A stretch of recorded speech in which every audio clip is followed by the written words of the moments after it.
Amin. Firman-Mu pelita bagi kaki kami. Amin. Dan terang bagi jalan kami. Amin. Siapapun kami yang ikut ibadah online maupun onsite pagi ini, kami rindu ada lawatan Tuhan. Amin. Hati kami kokoh kuat, tidak gampang terbujuk rayu oleh ajakan-ajakan yang membuat kami jauh daripada Tuhan. Ya, Tuhan Yesus. Apalagi hal-hal yang kesudahannya sudah dekat. Ya. Harusnya kami semakin mendekat dengan Tuhan.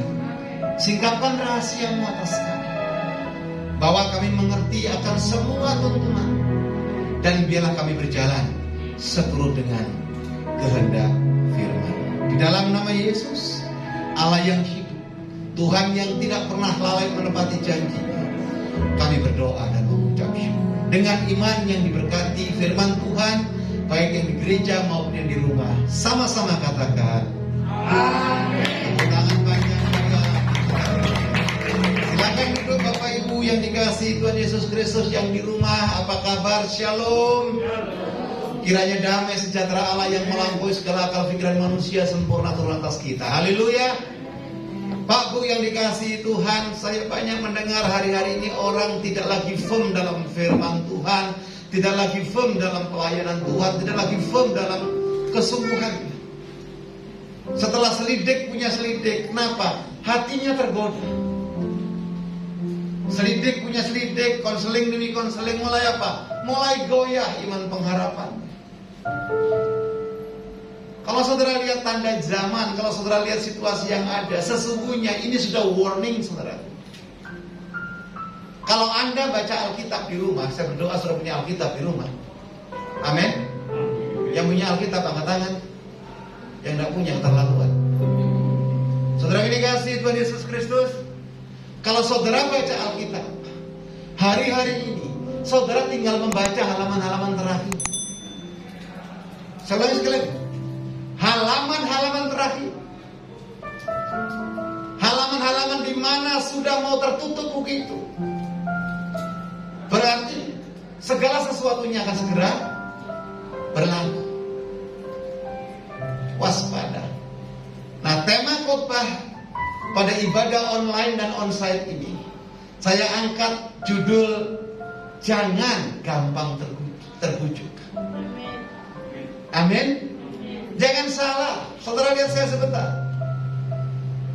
Manusia pertama diciptakan Tuhan jatuh dalam dosa, jatuh dalam kegagalan karena bujukan. Kok gak ada amin? Oh iya, buah pengetahuan.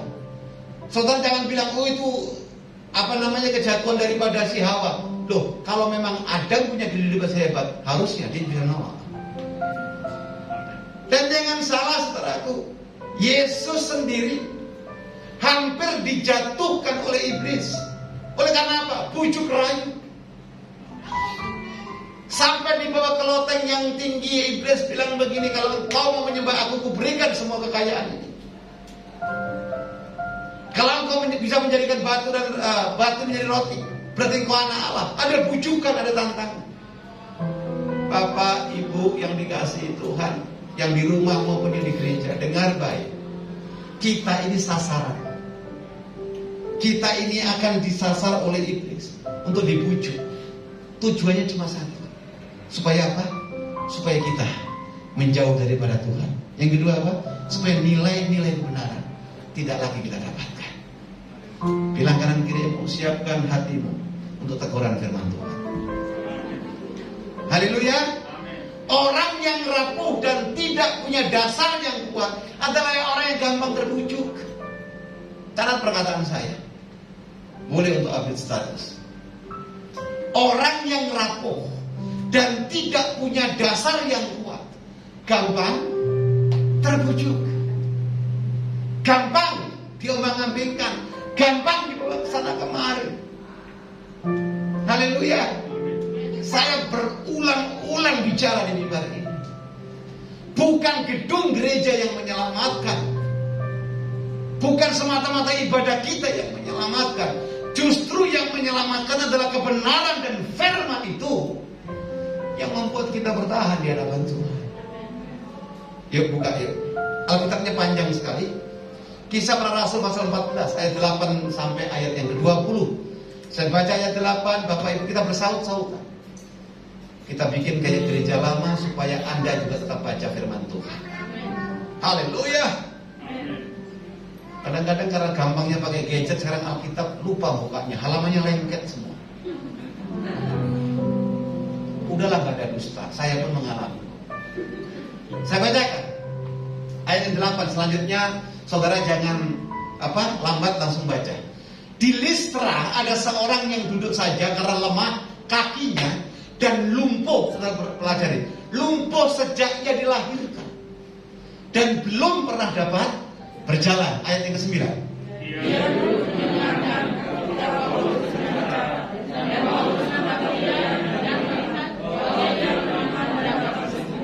Ayat 10. Lalu kata Paulus dan dengan suara yang nyaring, berdirilah tegak di atas kakimu.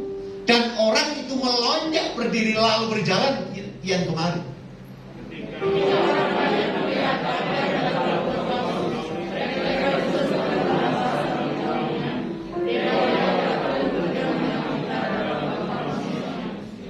Barnabas mereka sebut Zeus, dan Paulus mereka sebut Hermes, karena ia yang berbicara.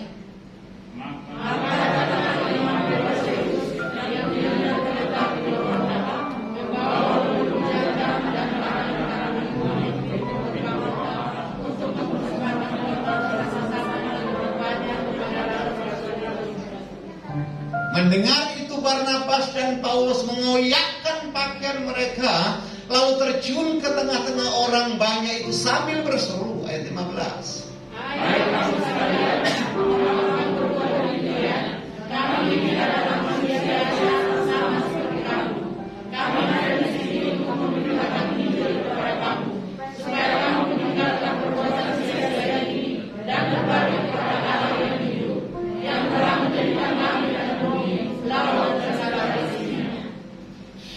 Dalam zaman yang lampau Allah membiarkan semua bangsa menuruti jalannya masing-masing. Namun dia bukan tidak menyerahkan dirinya dengan berbagai cita. Dia tidak menurunkan hujan dan angin dan dengan memberikan musim-musim subur bagi kami. Ia memasangkan rindu dengan makanan dan perwira. Selanjutnya saya baca, walau rasul-rasul itu berkata demikian, namun hampir tidak dapat mereka mencegah orang banyak mempersembahkan korban kepada mereka. Tetapi datanglah orang-orang yang pilih dari Antiokhia dan Ikonium dan mereka membunuh orang yang itu menyampaikan.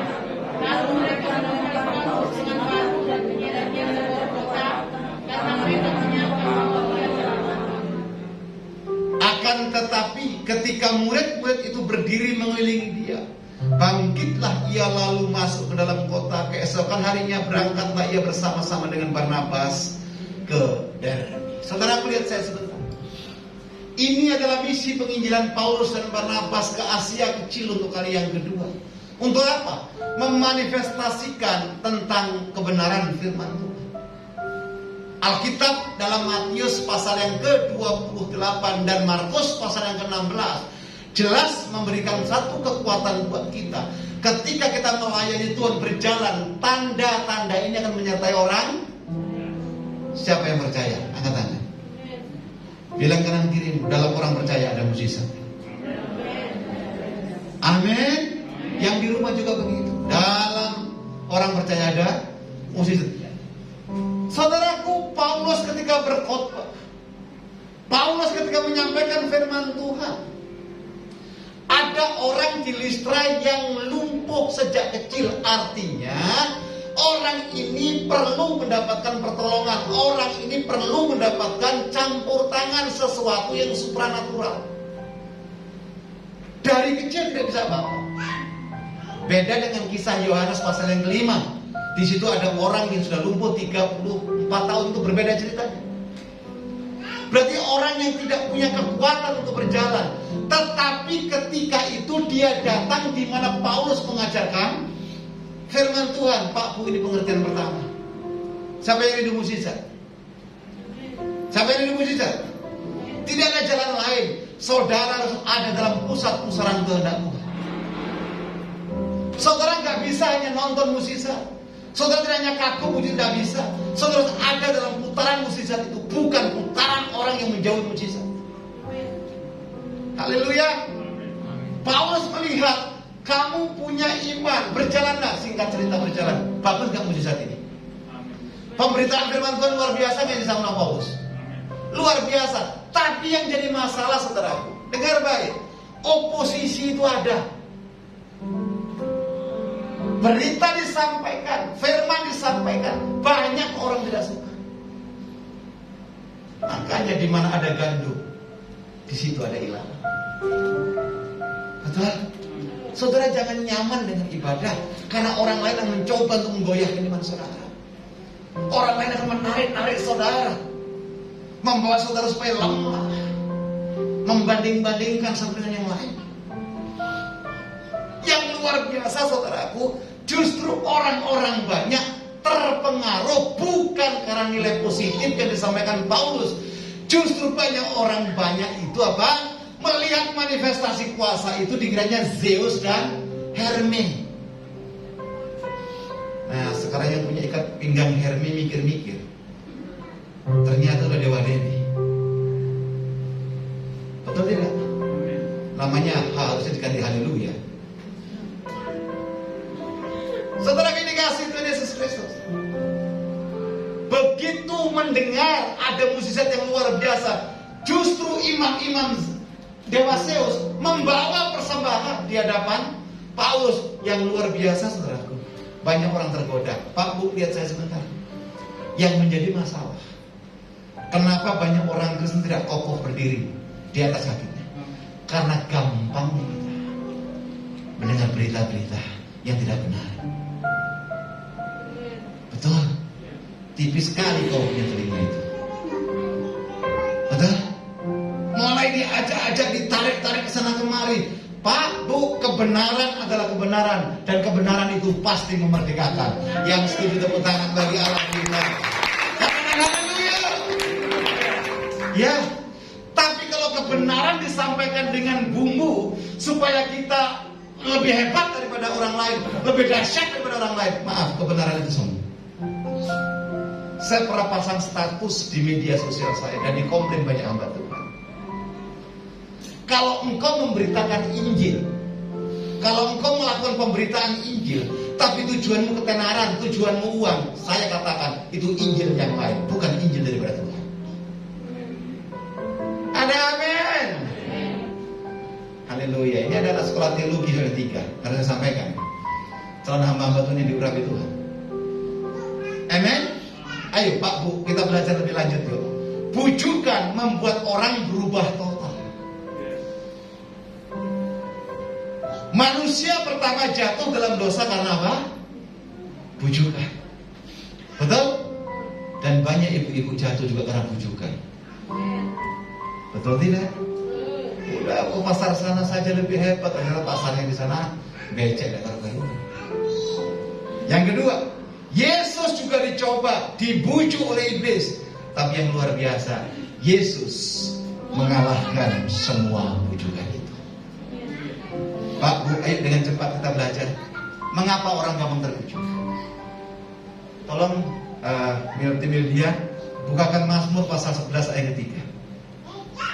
Mengapa banyak orang gampang terbujuk? Udah, tinggalkan agamamu saja, masuk agama yang baru. Nanti di situ banyak sumbangan, banyak sedekah. Pak, Bu, kita tidak didesain untuk mengejar hal-hal yang tidak kekal. Amin. Kita didesain hanya mengejar hal-hal yang membawa kepada kekekalan. Tepuk tangan dulu buat Tuhan. Saudara yang online boleh di-share ke banyak orang, biar banyak orang boleh kuat, kokoh dalam pendiriannya, tidak gampang terbujuk oleh ajakan-ajakan yang menyesatkan. Mazmur 11 ayat 3 berkata demikian, apabila dasar-dasar dihancurkan, apakah yang dapat dibuat oleh orang benar itu? Ingat loh, ini bukan orang baik, orang benar. Kita banyak kok melihat dulu hamba Tuhan yang hebat penuh dengan pengurapan, tapi karena ajakan, karena janji, karena olok-olok, saudara, orang mundur kok. Kita dulu banyak melihat orang yang membuka pintu rumahnya untuk persekutuan, untuk berdoa, untuk meninggikan Tuhan. Hanya karena bujukan, dia tutup pintunya dan tidak lagi membuka diri. Banyak kok dulu kita melihat orang yang berapi-api, rohnya menyala-nyala untuk Tuhan, tapi karena kenyataan sakit penyakit, maaf bahasa umum sekarang pandemi, orang mengalami apa? Penurunan yang luar biasa. Pengertiannya demikian ayat ini. Kalau dasarnya rapuh, orang pasti gampang dibujuk. Bilang kanan kiri, jangan asal-asalan mengikut Tuhan. Amin. Firman itu peganganmu. Firman itu adalah sesuatu keputusan surga, bukan kata orang. Makanya dalam program Back to the Bible selalu saya bilang, ini kata firman, bukan karena hamba Tuhan yang mengeksegese atau mentafsir maunya saya sendiri. No. Yang kedua, tidak tertanam. Jalan-jalan. Loh, sekarang saudaraku gereja terbesar bukan GBI. Gereja terbesar bukan Katolik. Gereja terbesar bukan gereja yang pakai nama-nama merek gereja yang pernah kita kenal. Gereja terbesar sekarang adalah gereja YouTube. Betul. 5 menit pujian penyembahan ikut A, doa pembukaan itu gereja B, apalagi penyampaian firman Tuhan. Oh, yang situ bagus, lucu, sehingga tidak pernah negor saya, lucu terus. Jadi yang dilihat lucunya bukan khotbah. Betul. Pendetanya kalau khotbah bisa salto nih. Betul. Kalau saya lihat dia sampai terkencing-kencing, saudara nonton stand up comedy atau film? Halo, bilang kanan kiri, tidak saya ulangi lagi. Haleluya. Ada yang dengerin firman Tuhan sambil goreng ikan asin, tempe gosong. Kenapa anda dengerin firman Tuhan? Biarin pendeta itu ngoceh sendiri. Itu firman. Haleluya. Amin. Ada yang kepingin lihat YouTube dipercepat. Biarin yang penting itu doa berkat. Aduh. Jangan, apalagi nonton Word of Wisdom, jangan. Ikuti 5 menit sampai selesai, biar kuotanya 5.000 jam dapat. Dengar itu. Haleluya. Baru doa pembukaan, kapan Pak Abraham amin dulu? Ntar dulu Pak. Yang rekaman aja pakai jas. Pak Edi aja datang jauh-jauh bawa kamera. Haleluya. Amin. Mbak, yang penting saya kasih jempol Pak. Bukan masalah jempol. Firman itu mengubahkan atau tidak. Kenapa? Supaya kita tertarik.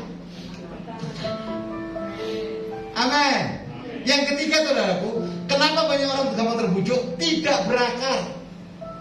Kekristenannya hanya di permukaan. Kena angin sedikit goyang, kena badai sedikit tercabut, diojok-ojokin sedikit pindah.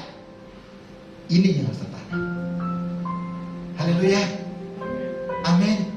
Bilang kanan kirimu, Tuhan sudah segera datang. Yang kedua, ayo dengan cepat.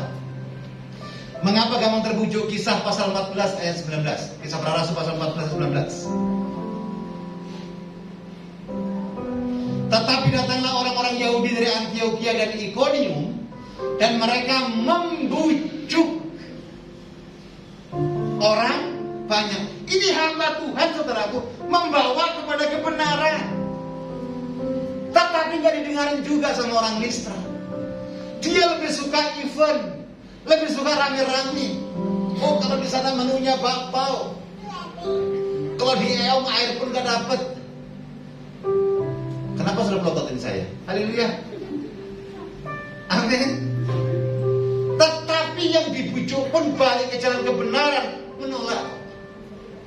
Pak, Bu, saya tegaskan ya, tugas saya, Pak Otto, semua hamba Tuhan ini hanya mengenalkan saudara, membawa saudara, memberikan saudara pengertian untuk masuk dalam kerajaan kekal.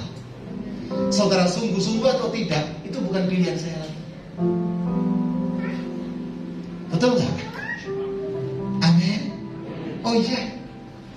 Makanya sering saya bilang begini di mimbar ini, gereja tidak mengundang motivator, gereja mengundang pembicara. Kalau firman itu punya nilai kekekalan, kalau motivator tidak. Hanya contoh-contoh saja orang sukses, Bill Gates lah, Warren Buffett lah, betul? Si Wendy lah yang dilapor Pak. Haleluya. LA PU lapor. Betul? Ya. Tapi kami bawa orang untuk mengerti firman Tuhan supaya orang dimerdekakan. Kalau punya masalah, firman yang keluar atas hidupnya. Tepuk tangan bagi Allah kita. Katakan haleluya. Pengertiannya begini, tidak punya pengalaman pribadi dengan Tuhan.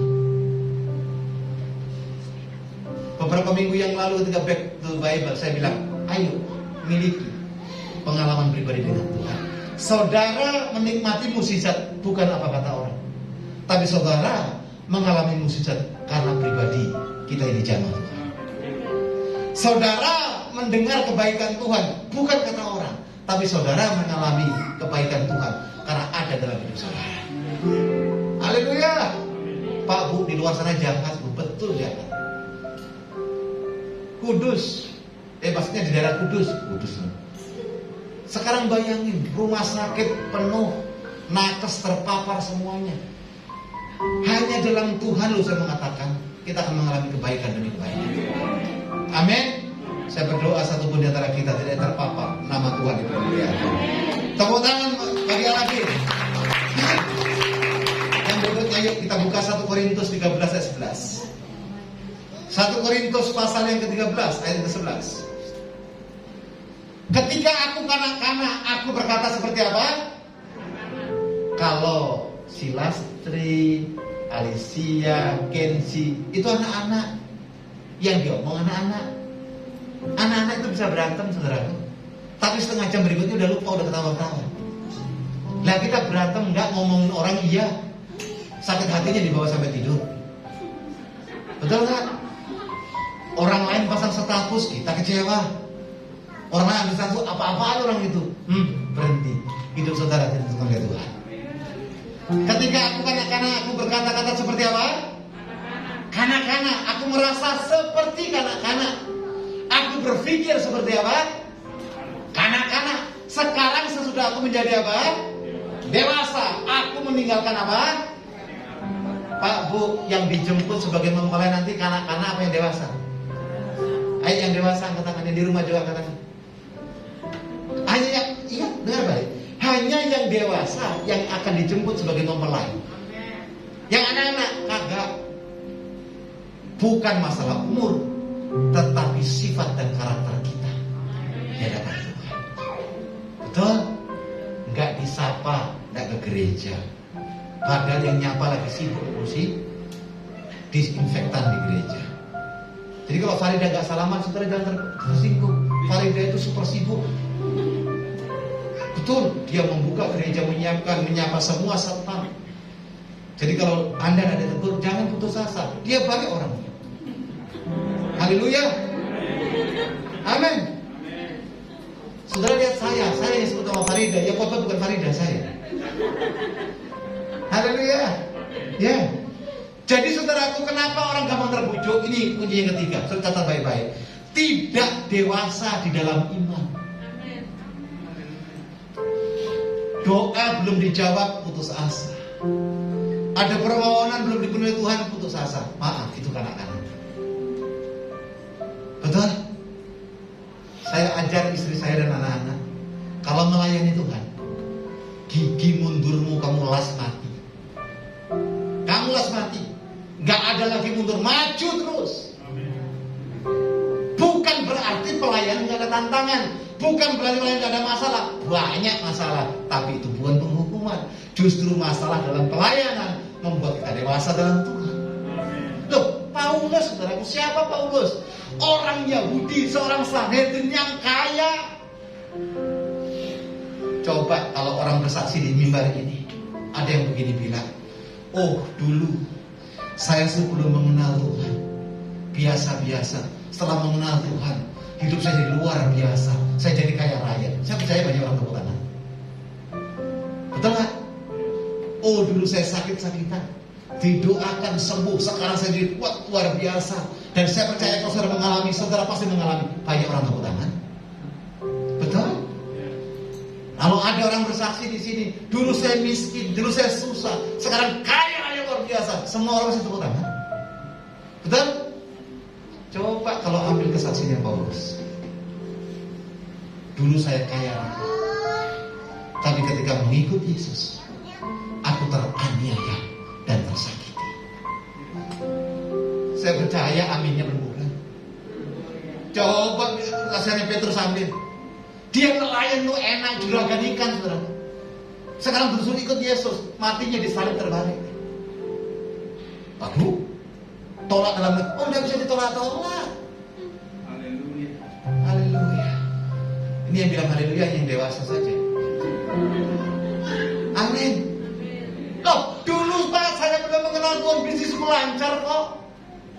Saya minggu cari Tuhan, Senin sampai Sabtu, ya Bapak jangan bawa-bawa nama Tuhan. Kita dulu saudara. Stefanus orang mantap, orang keren luar biasa. Matinya diapain? Dilempar? Jangankan dilempar batu, kita baru diomongin dia tersinggung kok. Halo, halo, kok pura-pura nggak dengar? Betul? Lu ya jangan gara-gara ya. Aku jangan dicubit. Kalau aku dicubit aku bisa pukul. Itu belum bertobat. Lu nggak tahu siapa gua itu orang paling menderita di hidupnya. Dirinya sendiri nggak tahu. Haleluya. Kenali dirimu, bereskan masa lalumu, berdamai dengan dirimu, berjalan dan punya kedewasaan iman. Saudara tidak gampang terbujuk. Yang setuju tepuk tangan bagi kita. Katakan haleluya. Yang terakhir, saya janji yang terakhir. Kolose pasal 4 ayat 12. Kolose pasal 4 ayat 12. Saudara berdoa yuk supaya nanti mulai minggu depan atau bulan depan kita bisa langsung live streaming. Amin. Gereja kita memang bukan gereja besar. Kalau sekarang ada kamera Sony di dapur saudara yang gede ini, segede anak saya Tasya, ini bukan berdoa terus tiba-tiba datang dari langit, enggak. Saya berdoa, saya berusaha, dan ada orang yang memberkati, enggak ngutang, lunas.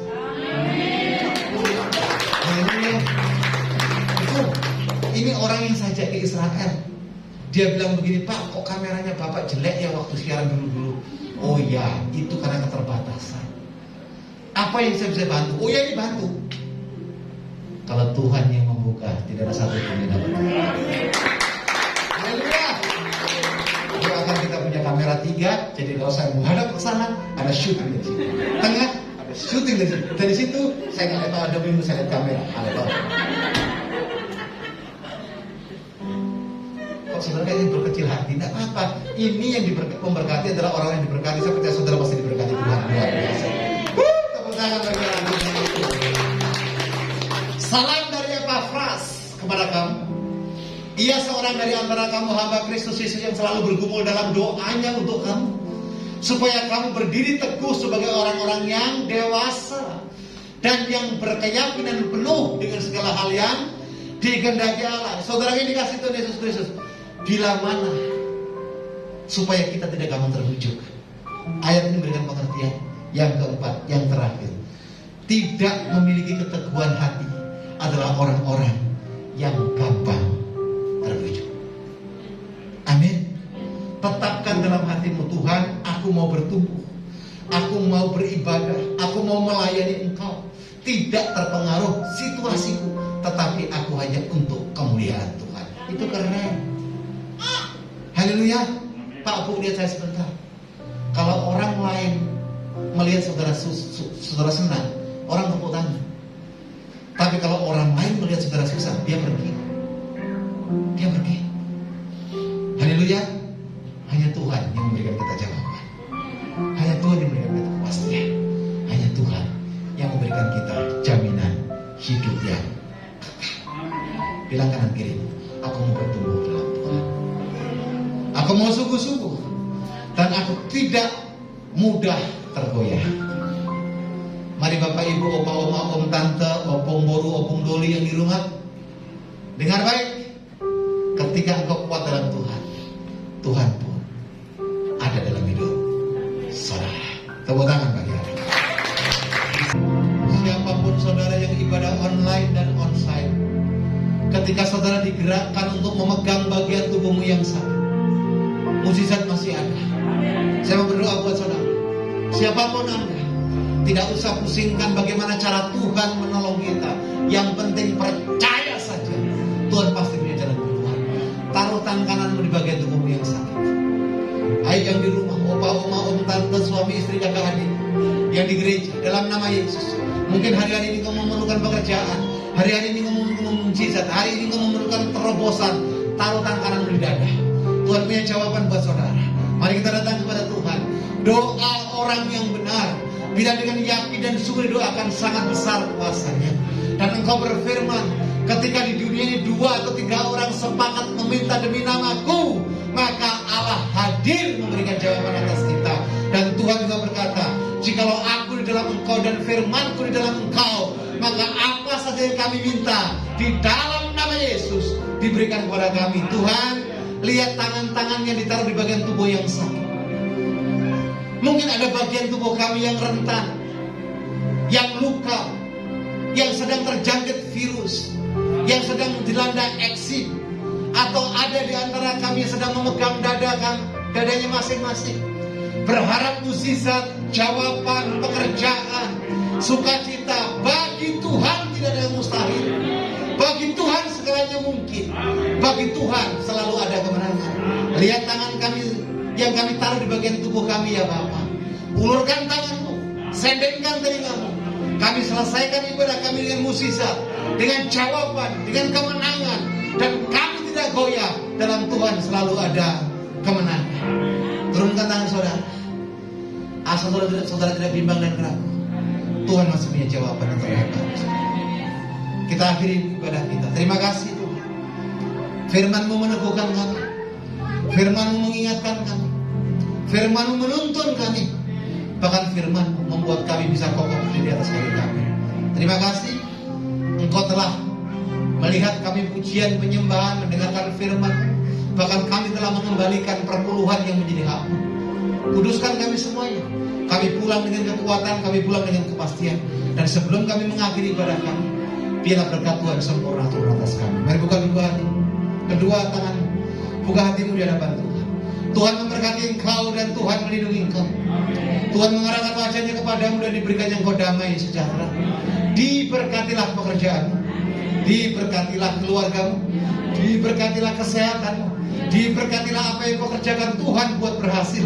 Sebab kasih karunia pertolongan datang daripada Allah Bapa, cinta kasih daripada Yesus Kristus Tuhan, pertolongan daripada Roh Kudus sempurna turun atas kita dari hari ini sampai Maranatha, bahkan sampai selama-lamanya. Yang diberkati Tuhan dengan iman sama-sama berkata.